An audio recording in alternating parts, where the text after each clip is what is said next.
I still remember that morning like it was yesterday. The sun was barely up, and I was already pacing in my tiny apartment, rehearsing my pitch one last time. My heart was racing, not just from nerves, but from the excitement of finally presenting the project I had poured months into.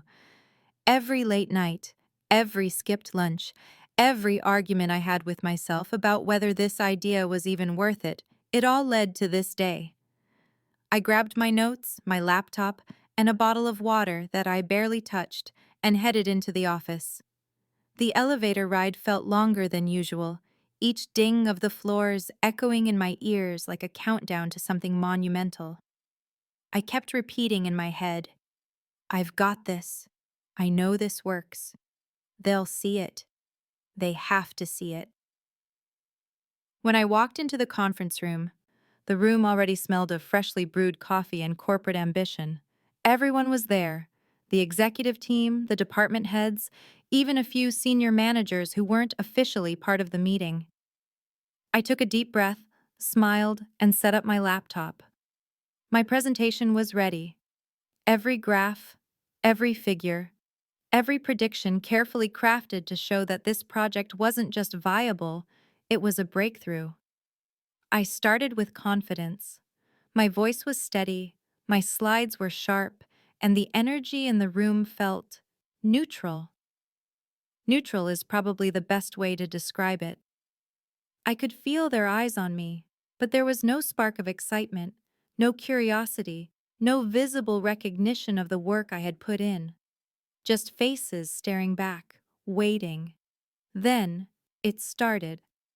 One by one, they began to get up.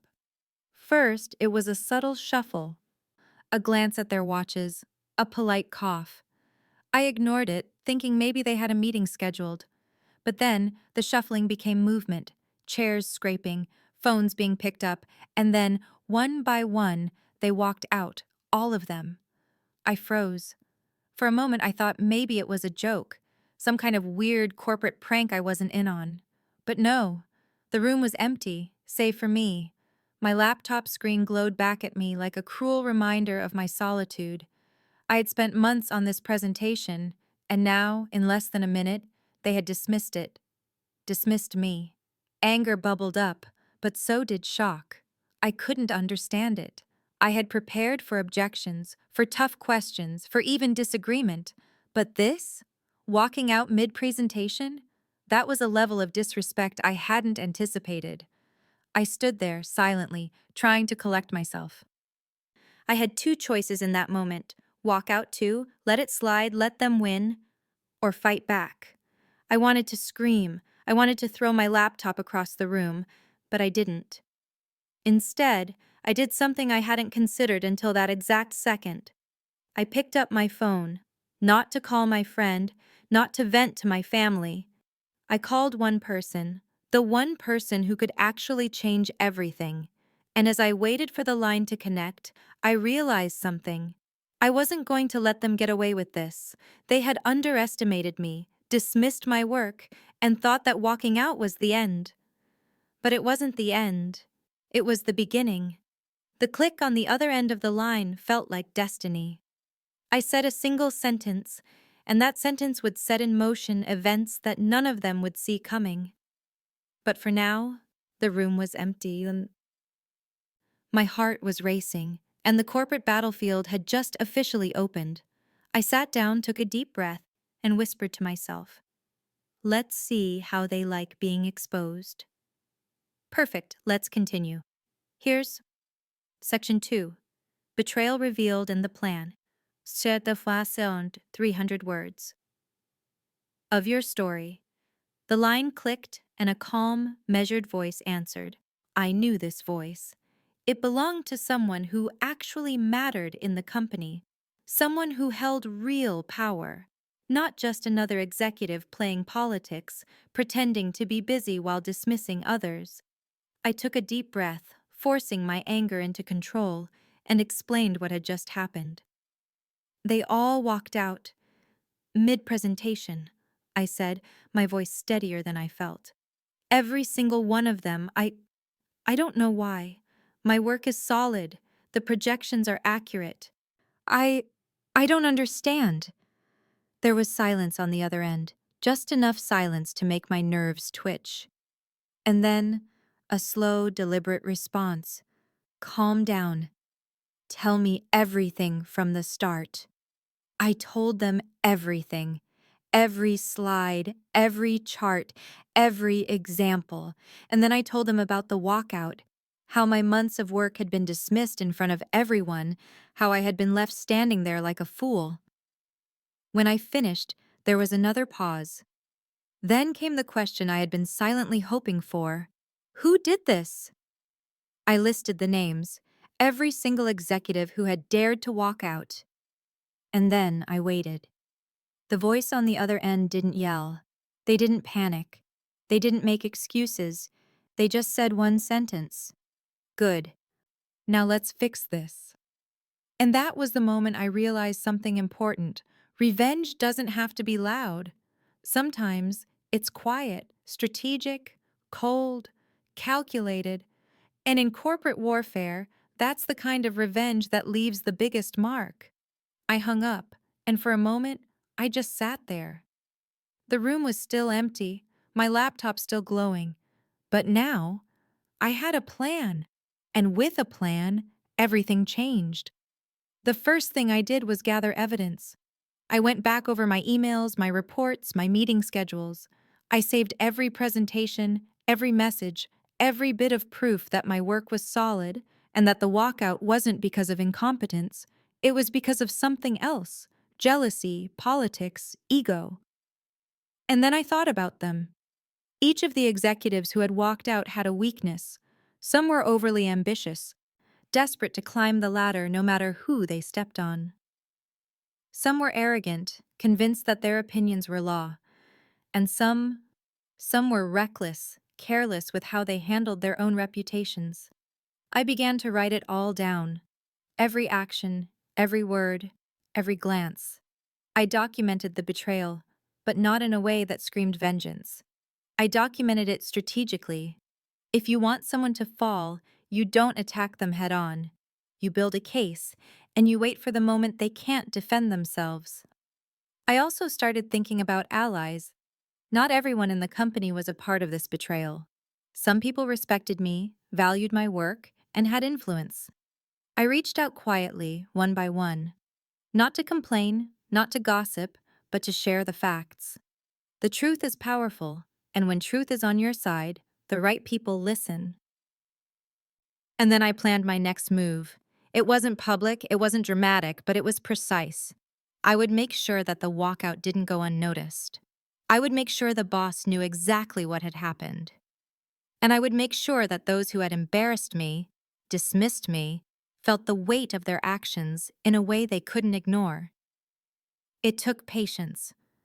Hours spent reviewing every detail. Nights spent crafting emails and notes, making sure nothing could be twisted against me. And all the while, I kept my calm face in front of my coworkers. I smiled, I nodded, I acted normal. Because anyone can throw a tantrum, but only the strategic win. By the end of the day, I had a folder full of evidence, a list of allies, and a plan that was almost ready to execute. But I didn't rush. Revenge, real revenge, isn't impulsive. It's deliberate. It's meticulous. And above all, it's satisfying when it's delivered at the right moment. I also had to prepare for the unexpected. I knew that once the boss intervened, the executives might scramble. They might try to cover their tracks, rewrite the story, blame someone else. That was why I documented everything. Every timestamp, every email, every note. Nothing could be denied, nothing could be twisted. That night, I left the office later than usual, my mind racing, but with a calm certainty. I knew that the next day, the battlefield would shift. I had set things in motion, and now it was only a matter of time before the ones who walked out on me would realize that the joke wasn't on me. It was on them. As I drove home, I reflected on what had just happened. Betrayal is a funny thing. It stings, it cuts, but it also reveals the character of those around you. And in this case, it revealed weakness, arrogance, and short-sightedness, all of which could be turned into leverage. By the time I got home, I had drafted my first communication. It wasn't accusatory. It wasn't emotional. It was a simple, factual summary sent directly to the person who mattered most, the boss. I laid out the events, the evidence, and the impact. No anger, no dramatics, just truth. And then I waited.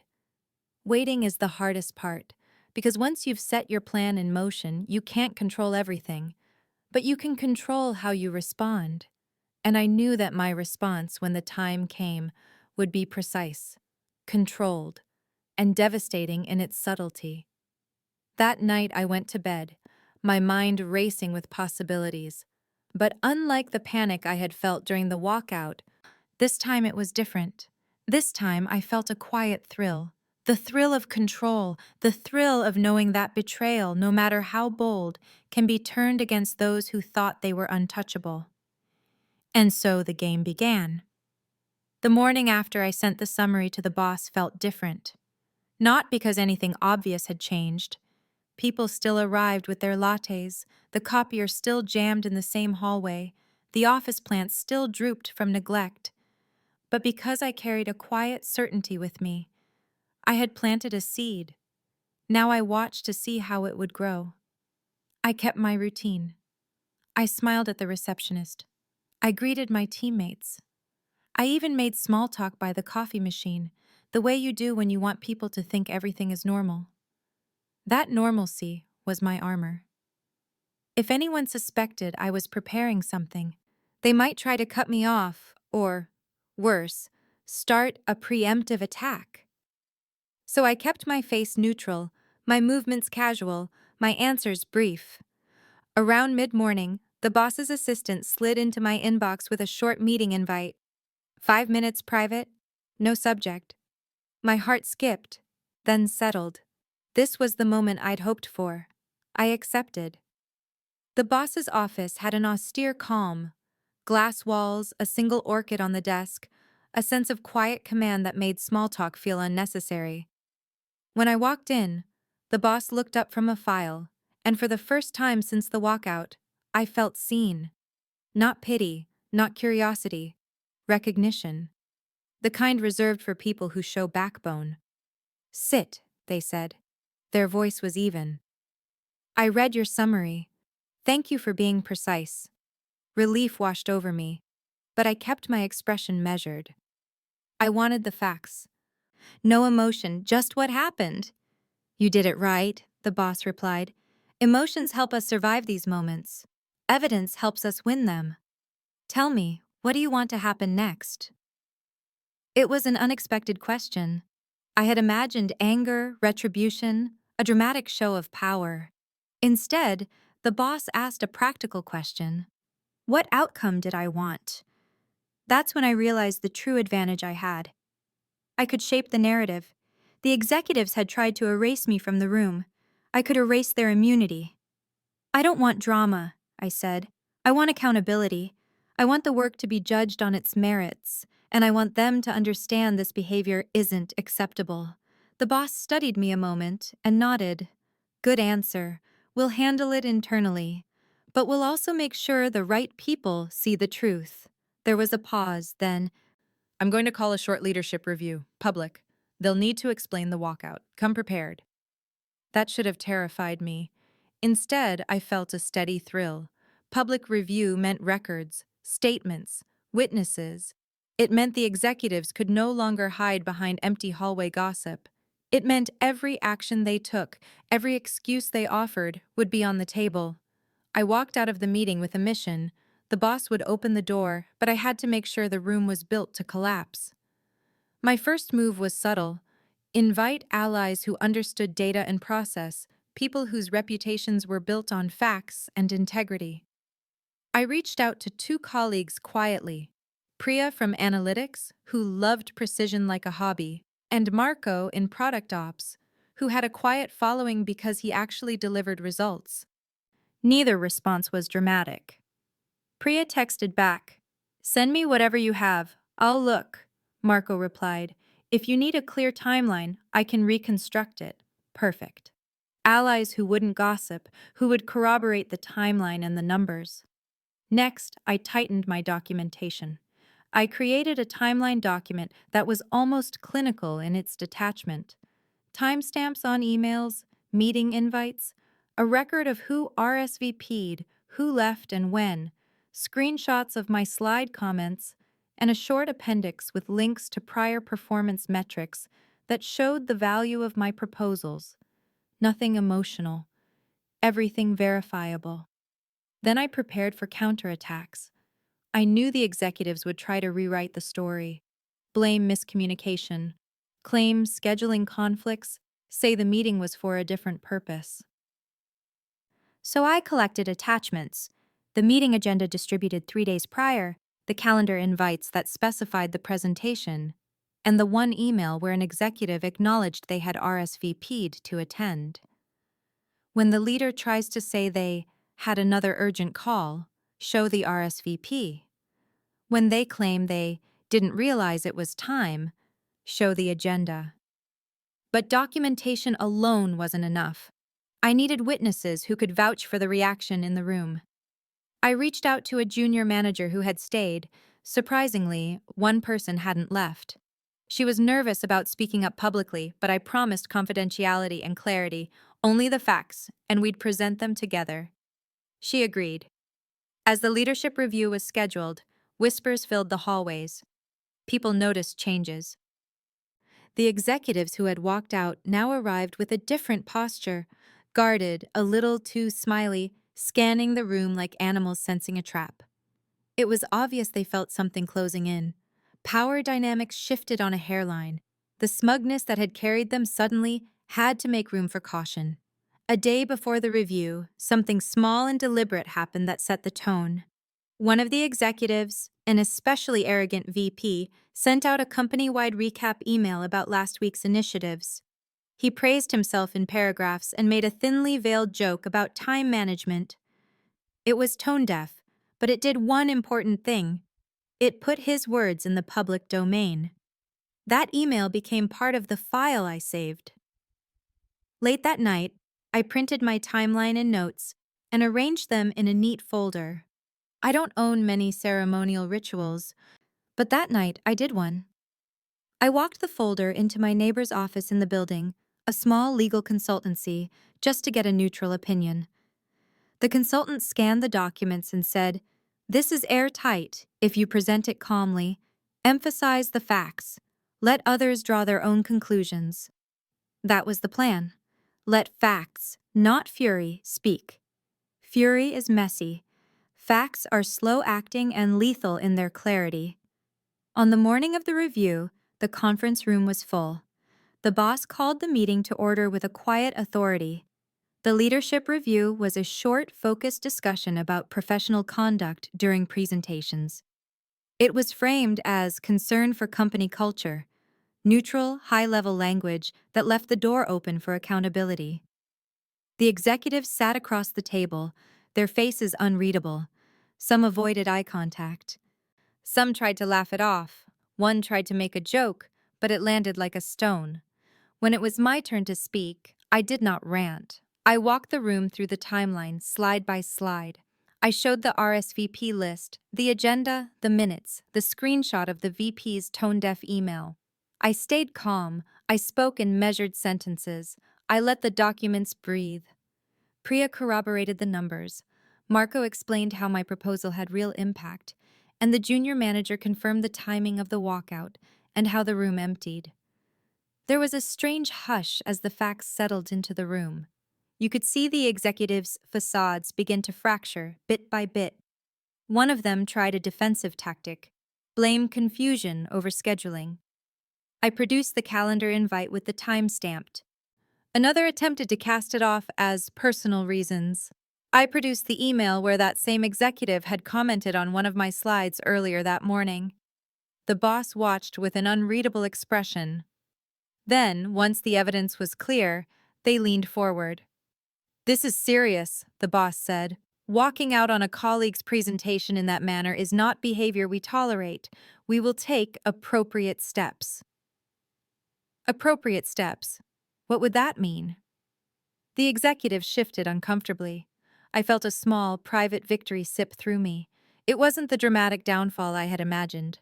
No one was escorted out in a scene worthy of television, but the damage was far more effective. Their professionalism was questioned. Records had been made. HR would be aware. Follow-ups would be required. The stain on their reputations would not wash off easily. After the meeting, whispers turned to private conversations. The executives who had walked out suddenly found themselves having to answer for their actions in small meetings, in HR corridors, in emails that requested clarification. The workplace that had once been comfortable for them now had eyes on it. That evening, I sat at my desk and let the quiet sink in. I had not shouted, I had not thrown a tantrum. I had assembled facts, rallied quiet allies, and let the system do its work.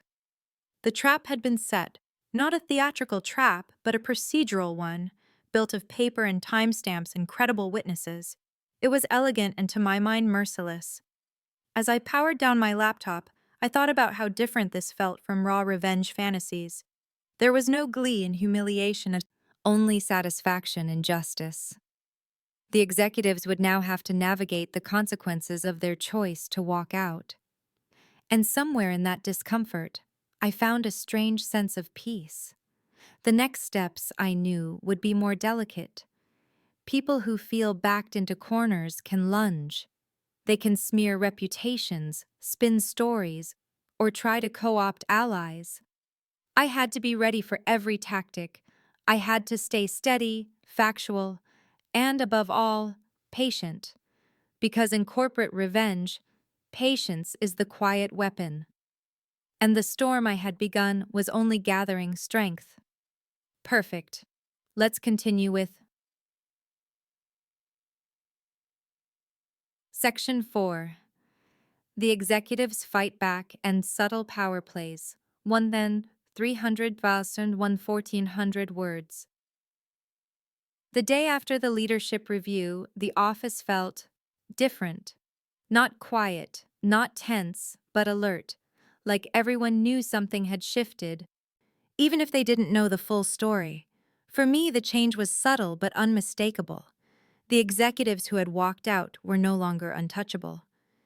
The arrogance that had carried them through meetings before had been replaced with caution, irritation, and a hint of fear. I arrived early as usual, sipping my coffee and scanning the inbox. There it was, a carefully worded email from one of the VPs trying to reclaim control. Its tone was professional, almost too professional. There was no hint of apology, no admission of wrongdoing. Instead, it was filled with jargon-heavy language about collaboration, aligning team objectives, and ensuring smooth project execution. Thinly veiled, yes, but the subtext was clear. They were trying to spin the situation in their favor. I smiled faintly. Let them try. They didn't know that the foundation of my argument, the timeline, the evidence, and the witnesses, was immovable. Spin could not erase facts. Spin could not erase what had been documented. That morning, the subtle power plays began. One executive cornered Marco in the cafeteria, trying to discredit him by questioning the accuracy of his reconstruction of the timeline. Another sent a private message to Priya, suggesting that she had misinterpreted some of the data. A few whispered in the hallways, trying to plant seeds of doubt.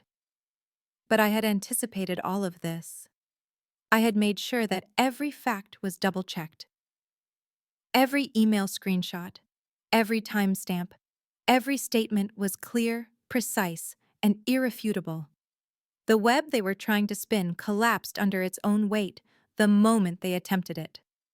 By mid-morning, HR had requested follow-up statements from all parties involved. The executives were visibly anxious. One of them, the VP who had been most arrogant during the initial walkout, spent an entire hour trying to craft a polished explanation. He rewrote, erased, and rewrote again, trying to control the narrative. But with every draft, I could feel the tension building. The veneer of authority they had relied on for so long was cracking. Meanwhile, I remained calm. I didn't respond to their digs. I didn't enter their games. I focused on what I could control: my presentation, my allies, and the facts. I even made a point of speaking with the junior manager who had stayed in the room during the walkout. Together, we ensured our accounts matched perfectly. Consistency, after all, is one of the deadliest tools in any strategic confrontation. By lunchtime, the subtle maneuvers escalated. One executive tried to sidestep the review entirely, sending an urgent calendar conflict to the boss. Another approached a senior colleague for support, hoping that someone would publicly back them up. But here's the thing about corporate politics: influence only works when credibility exists. I had built mine silently. My work, my professionalism, and my composure were on display for anyone paying attention. Then came the small victories that no one else noticed at first. The boss sent a brief acknowledgement of our evidence, reinforcing its legitimacy. HR confirmed the review process, stating that all follow-ups would be documented. The executive's attempts at damage control were now part of a record that couldn't be erased. Each action they took to protect themselves only strengthened my position. By mid-afternoon, the tension was almost palpable. In meetings, executives spoke more cautiously, choosing words that avoided conflict. They deferred questions to others, double-checked their facts before speaking, and avoided looking directly at me. I, meanwhile, maintained the same calm exterior I had from the beginning. I smiled politely, made notes, and kept moving forward. It wasn't just about winning the confrontation anymore. It was about establishing authority and respect. The walkout had been an insult, but this was something more significant. This was a lesson for everyone watching. Disrespect has consequences, and knowledge, preparation, and patience are more powerful than ego. As the day drew to a close, the subtle power plays had shifted. The executives had spent hours reacting, maneuvering, and trying to protect themselves. I had spent the same hours building a foundation of facts, alliances, and credibility. The difference was clear. They were exhausted, defensive, and reactive. I was steady, composed, and proactive. That evening, as I left the office, I reflected on the day. Corporate revenge isn't about theatrics. It isn't about yelling or confrontation. It's about strategic control, patience, and leveraging the system in your favor. The executives thought they could humiliate me in a single act. Instead, they had stepped into a carefully constructed plan that ensured every action, every reaction, and every misstep would be documented and used appropriately. The real power of revenge, I realized, isn't in the moment of exposure. It's in the accumulation of small, precise moves that leave the opposition unsure, unstable, and ultimately powerless. And this was only the beginning. The next morning, the atmosphere in the office had shifted from tense to charged. You could almost feel the anxiety leaking from the executive team. Their walkout, which they had imagined would humiliate me, had instead become their own quiet nightmare. They were scrambling, trying to regain control, and every move they made only revealed their desperation. I arrived early, as always, but this time with a heightened awareness. Every glance, every hushed conversation, every too loud laugh carried the weight of people who knew they were being watched. My plan was in motion, and the executives were providing the fuel. The first sign of their desperation came in the form of indirect attacks. One VP tried to undermine my credibility by questioning my methodology in front of a colleague. Another sent a subtly worded email to a junior manager, hinting that my data might be flawed. They were trying to shake the confidence of my allies, hoping to isolate me. But I had anticipated this. I had briefed Priya and Marco, reinforcing that consistency and facts were the weapons, not ego or emotion. Then came the more direct attempts. During a team check-in, the same VP cornered me, trying to inject doubt. "Are you sure your numbers are accurate? I mean, these projections seem optimistic," he said, feigning concern. I looked him in the eye, calm but firm. Yes, I double-checked every figure. If you'd like, Priya and Marco can walk you through the calculations. The subtle threat of witnesses froze him mid-sentence. It was beautiful to watch. The arrogance that had driven them to walk out was crumbling under the weight of verification. Their desperation was becoming predictable, almost mechanical, and I was ready to capitalize on it. By mid-morning, HR had begun sending formal requests for statements and clarifications. The executives realized that this was no longer a private matter. They were under scrutiny, and every word they chose could either save them or entangle them further. This was where my strategic strikes would take full effect. I started sending concise, factual emails summarizing my work and interactions, all carefully CC'd to relevant parties, including the boss and HR. Each email was calm, professional, and evidence-based. Nothing emotional, nothing confrontational, yet each one reinforced my position and subtly highlighted the executive's missteps without directly accusing anyone. The effect was instantaneous. Where they had once been untouchable, their credibility now had cracks. In one instance, the VP who had attempted to discredit me tried a bold move. He scheduled a private meeting with the boss to clarify the situation. I knew this was an opening. During the meeting, I sent a summarized report of his missteps, carefully worded and professional, directly to the boss. The timing couldn't have been better. The boss read it before the meeting began, quietly flipping the balance of power. When the VP tried to manipulate the conversation, the boss had all the facts in front of them, leaving him cornered without even realizing it. Meanwhile, whispers and small maneuvers continued throughout the office. Executives who had once ignored my presence now treaded carefully. I maintained the calm exterior, interacting with everyone politely, asking questions, and subtly reinforcing my professional reputation. Every time they tried to undermine me, their efforts were documented and easily refuted. Every attempt to spin the story worked against them, strengthening my position further. By lunchtime, I realized that the momentum had shifted entirely. The executives' desperation had made them predictable. They were reacting, not planning. They were overcompensating, over-explaining, and overreaching, all mistakes I had anticipated. Each misstep was another opportunity to solidify my strategy, to create a record that would be undeniable in any follow-up discussions. Then came the subtle psychological strikes. I would mention in passing a detail that only a few could know, a small confirmation of an interaction that highlighted their lack of control. I would compliment an ally in front of them, reinforcing my network. Every casual observation, every measured word was calculated to remind the executives that the game had changed. I was no longer a passive participant. They were now playing in my arena. The most satisfying part of this strategy was watching their confidence erode. Meetings that once had them dominating conversations were now tense, awkward, and defensive. Emails that once projected authority now hesitated on the fine line between explanation and apology.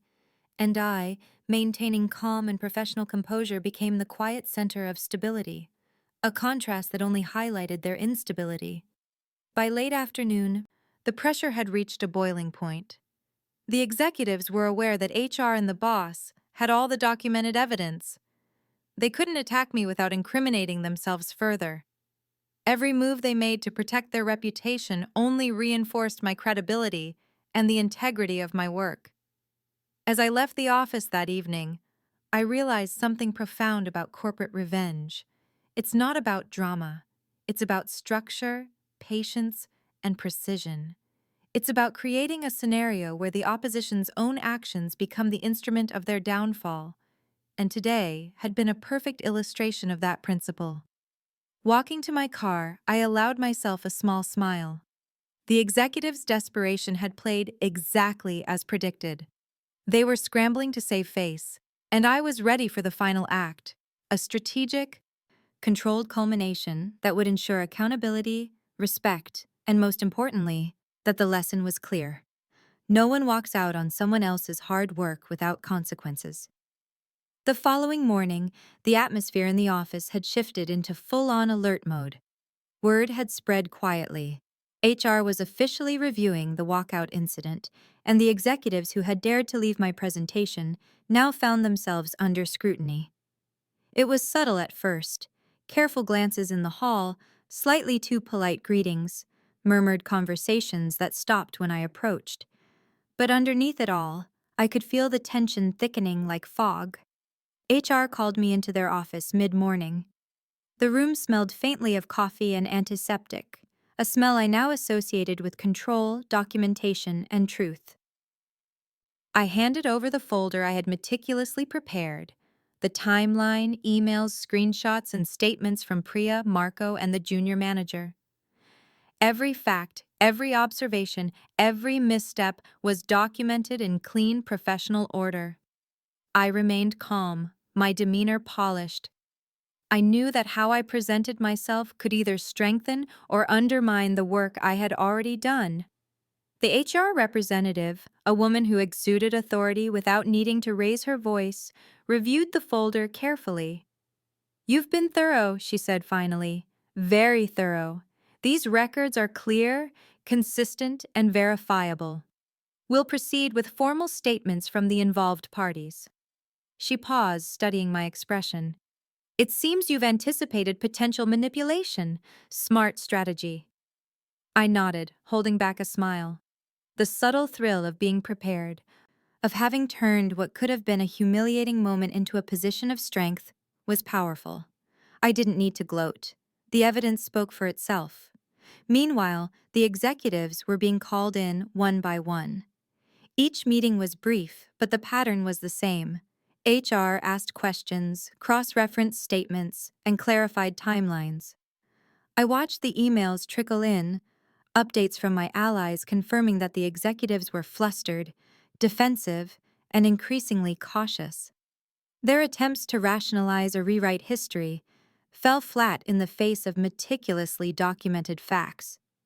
One particularly audacious executive tried to leverage charm over substance, meeting with HR in a separate room and attempting to paint the incident as a misunderstanding or minor scheduling conflict. But as they spoke, I received an update. The boss had stepped in, asking precise questions about the documented evidence.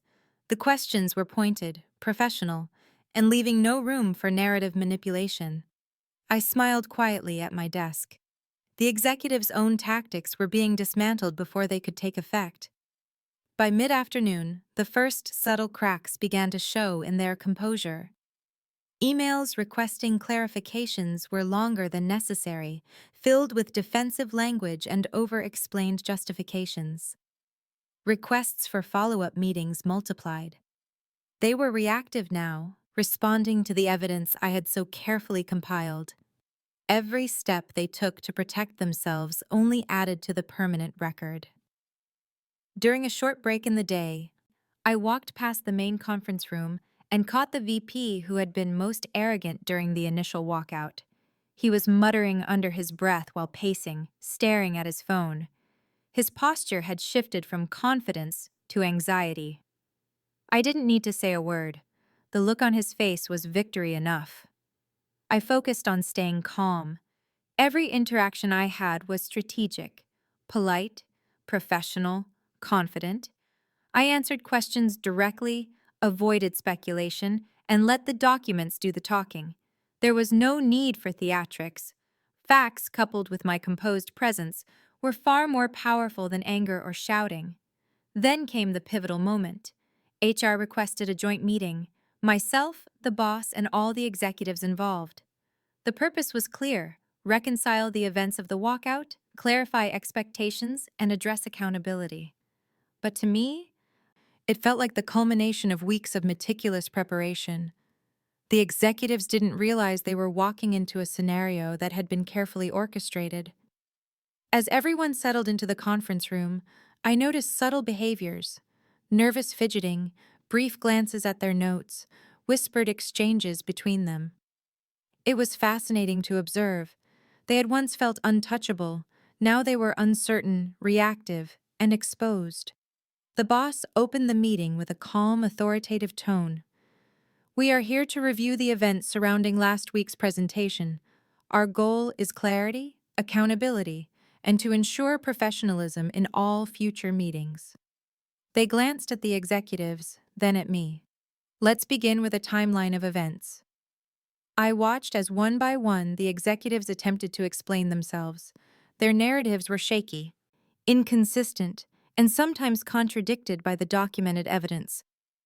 One tried to frame their walkout as a brief strategic discussion, another cited personal emergencies.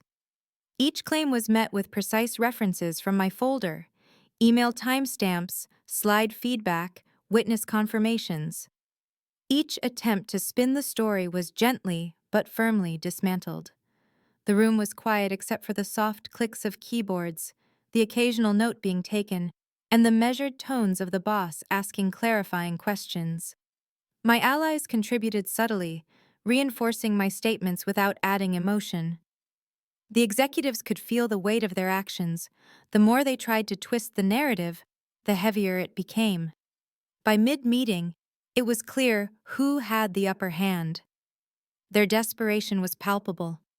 One VP finally broke composure, stammering as they realized their credibility had been compromised.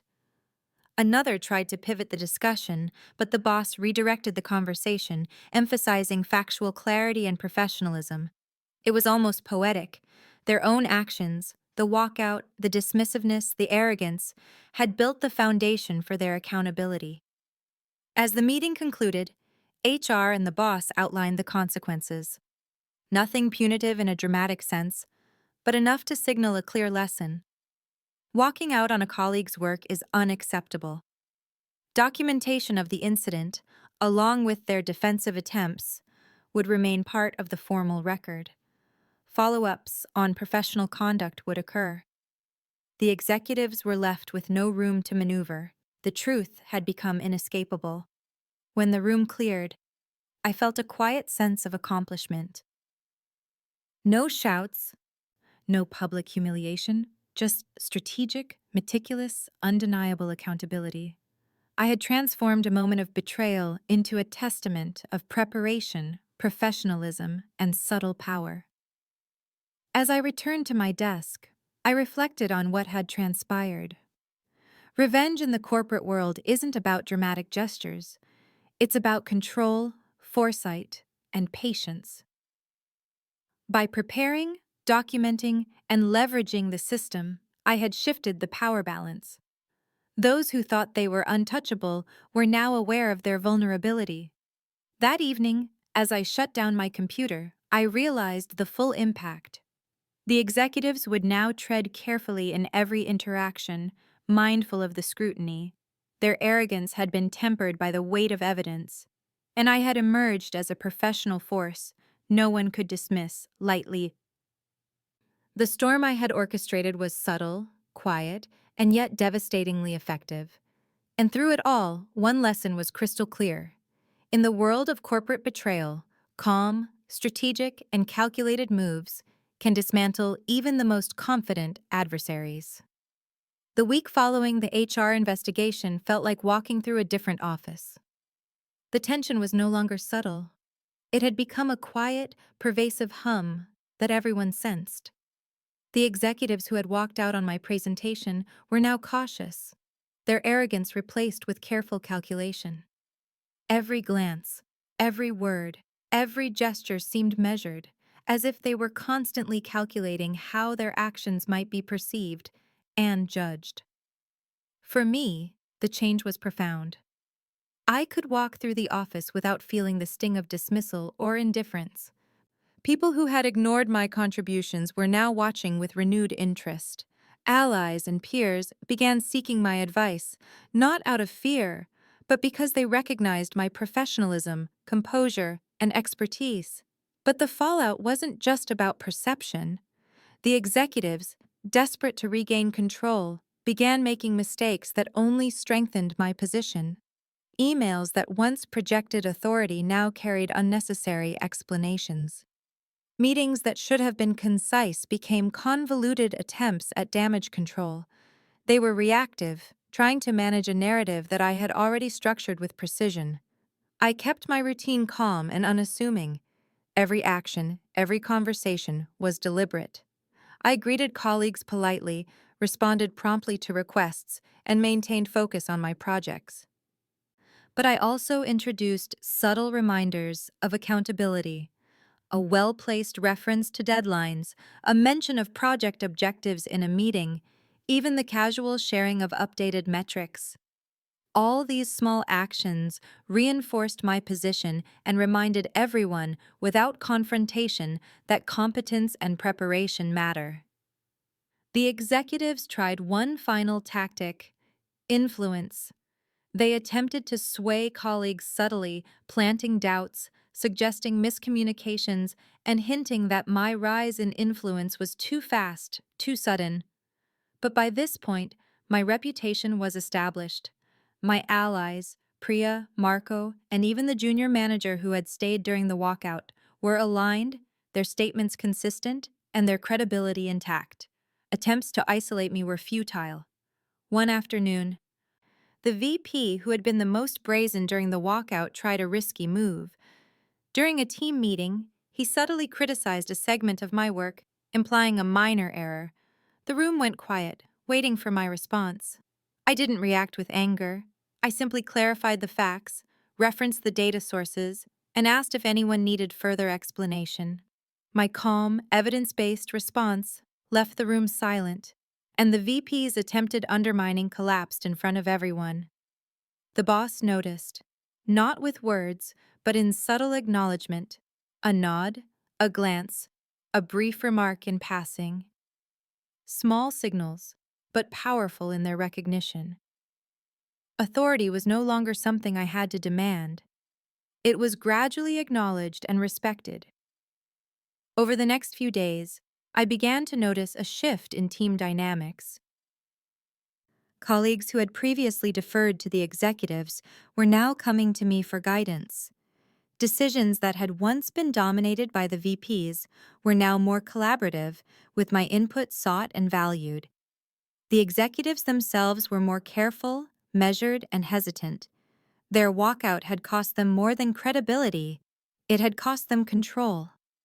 I also began receiving indirect feedback from other departments. People who had observed the events in the background reached out with subtle acknowledgments of my professionalism and composure. "You handled that perfectly," one colleague whispered in the hallway. "Everyone's talking about how calmly you presented the facts." It was in these moments that I realized the true power of strategic revenge. It wasn't about humiliation. It wasn't about confrontation. It was about shifting perception, building credibility, and letting the truth speak for itself. The executive's actions had set the stage. I simply navigated it with precision. But the fallout wasn't finished. The executives, now aware that their influence had waned, attempted small maneuvers to reclaim authority. Requests for one-on-one meetings, subtle questions about project priorities, even casual remarks in group settings were all attempts to reassert control.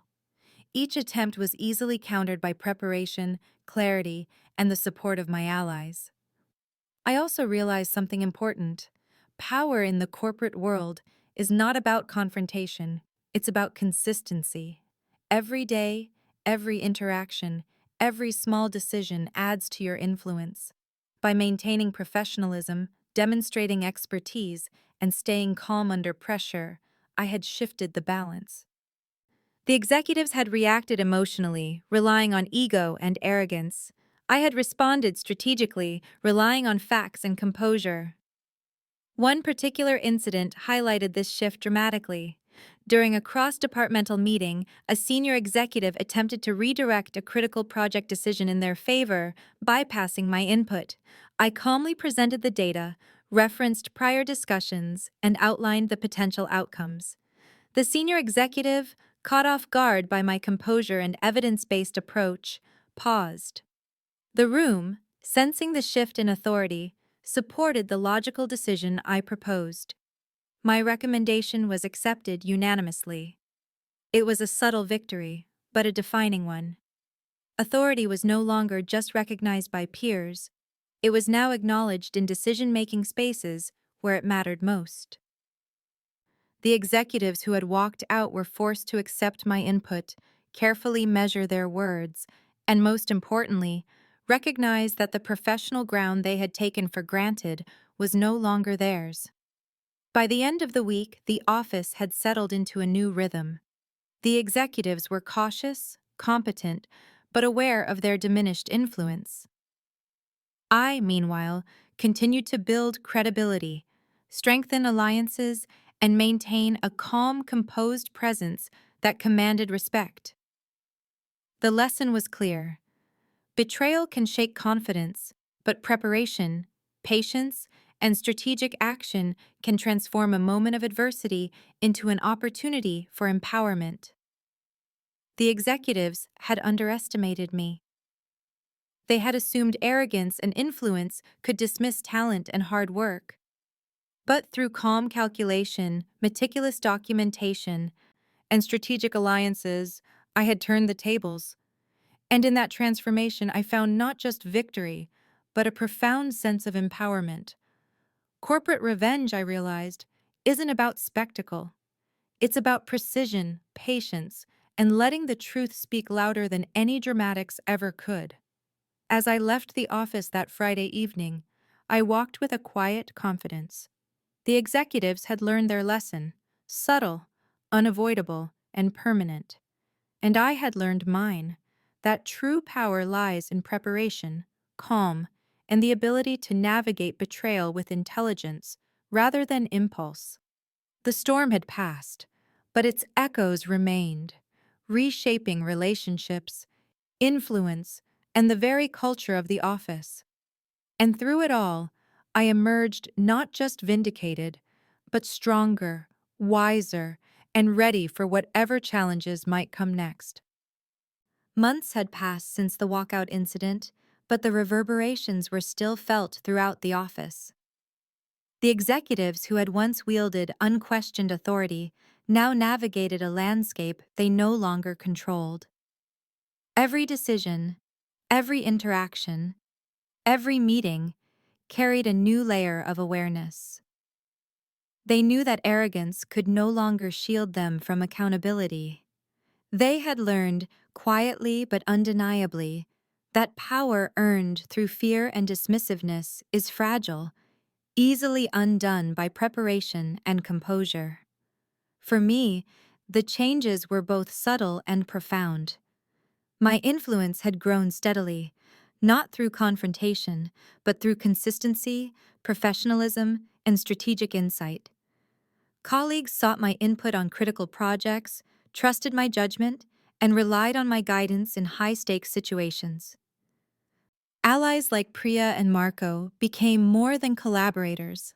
They were partners in navigating a more equitable, transparent, and productive work environment.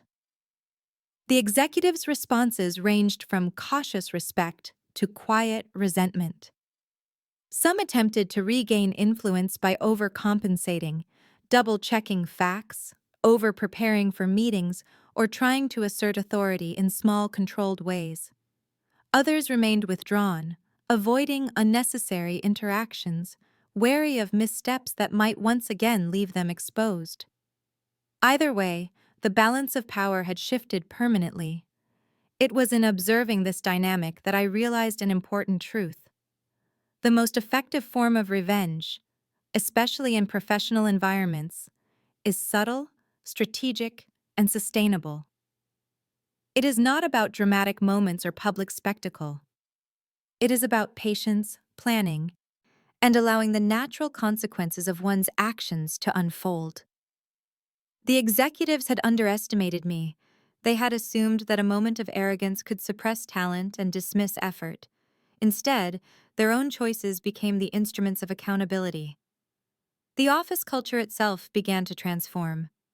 Meetings became more structured, communication clearer, and respect for professional contributions more consistent. Others who had previously felt marginalized observed what had happened and adjusted their behavior. My actions had sent a clear signal. Preparation, diligence, and integrity are recognized and respected even when others try to overshadow or dismiss them. Yet, amidst this professional vindication, I also reflected on the personal lessons. It would have been easy to approach this situation with anger or vengeance. I could have sought dramatic public retribution, confrontations that might have delivered instant gratification but short-lived impact. Instead, I chose patience, strategic documentation, and calm composure. That choice had ensured not only immediate resolution, but long-term credibility, authority, and influence. The executives, despite their discomfort, became unwitting partners in my lesson. Each attempt to reclaim influence, each defensive email, each carefully worded meeting request reinforced my position rather than undermined it. Their desperation was predictable. My strategy had anticipated it. Power, I realized, is less about domination and more about structure. By creating a foundation of facts, alliances, and integrity, I had shifted the dynamics without resorting to spectacle. Over time, colleagues who had once been hesitant to speak up began to engage more openly in discussions.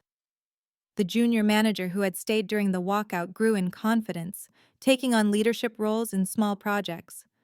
Priya and Marco continued to thrive in their areas, recognized for their diligence and strategic insight. I was no longer just a participant in office politics. I was a subtle driver of professional norms, influencing culture through example, preparation, and quiet authority.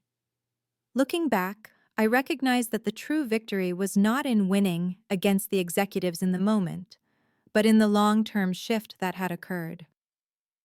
Their walkout, their arrogance, their underestimation of me had set into motion a chain of events that reshaped professional relationships, accountability, and respect. I had simply navigated it with awareness and strategy. There were moments of reflection, too. I realized that many people underestimate the power of documentation, preparation, and composure. In a culture where instant reactions and emotion-driven decisions dominate, taking the time to observe, record, and act strategically can be revolutionary. And in environments prone to favoritism, ego, or impulsive behavior, these tools can level the playing field and create lasting influence. I also learned the importance of allies. My colleagues, those who verified, supported, and contributed to the evidence, were instrumental in maintaining credibility and ensuring that the truth was both heard and respected. Collaboration is not just about sharing work, it is about reinforcing integrity, consistency, and trustworthiness. In the end, the executives' walkout, intended as a show of dominance and dismissal, became their undoing. Their choices created a trail of evidence, opportunities for observation, and a scenario where their actions could be examined and held accountable. They were no longer untouchable. Their reputations were altered, not destroyed, but recalibrated, now aligned with responsibility and scrutiny rather than unchecked arrogance. As I reflected on the journey, I realized that corporate revenge is not about spectacle. It is not about drama or humiliation. It is about control, awareness, and patience.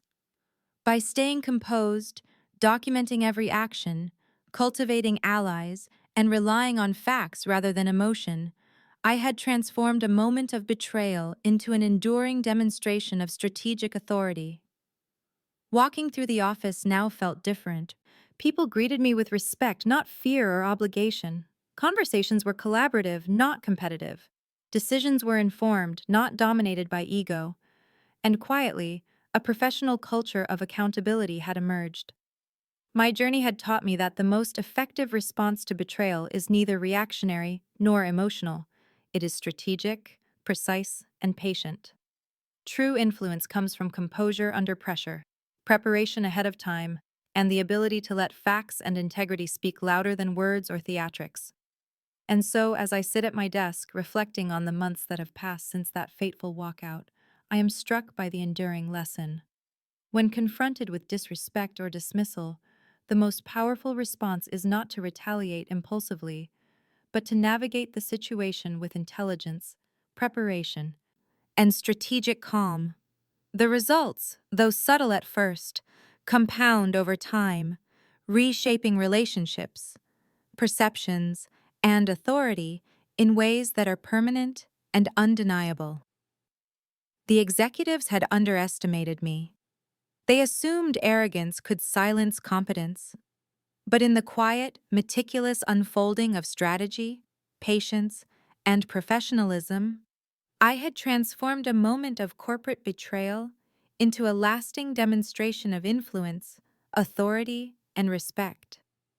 And in that transformation, I found not just vindication, but empowerment, proof that when preparation meets patience, even the most intimidating opposition can be outmaneuvered.